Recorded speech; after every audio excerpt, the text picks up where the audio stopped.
Visa vya uavyaji mimba vinahofiwa kuongezeka nchini, huku wanawake walio kwenye ndoa wakisemekana kuzamia katika shughuli hiyo. Kati ya visa vyote vilivyoripotiwa mwaka 2023, angalau asilimia 79 vilitekelezwa na wanawake hao wanaosemekana pia kuwa zaidi ya umri wa miaka 25.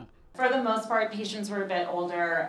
42% of women were between the ages of 25 and 34, and 16% were over the age of 35.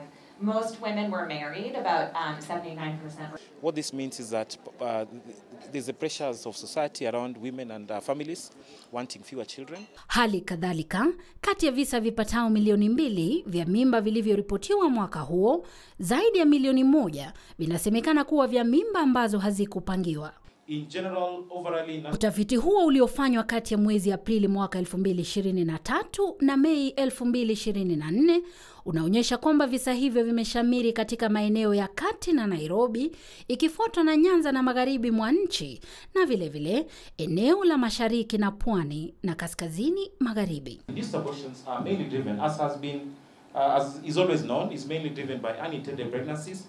So to resolve induced abortions, we have to address unintended pregnancies. Hata hivyo, japo kuwepo kwa visa hivyo, utafiti huo ulibaini pia kwamba angalau asilimia 21 ya vituo vya afya nchini havina uwezo wa kutoa huduma za matatizo yanayotokana na uavyaji mimba. 1/5 of public facilities reported not providing any, again for a variety of reasons. Privates perhaps about 23%. Could be an investment decision, a choice, and then for among private profits, just about 7.5% were not able to provide any post-abortion care.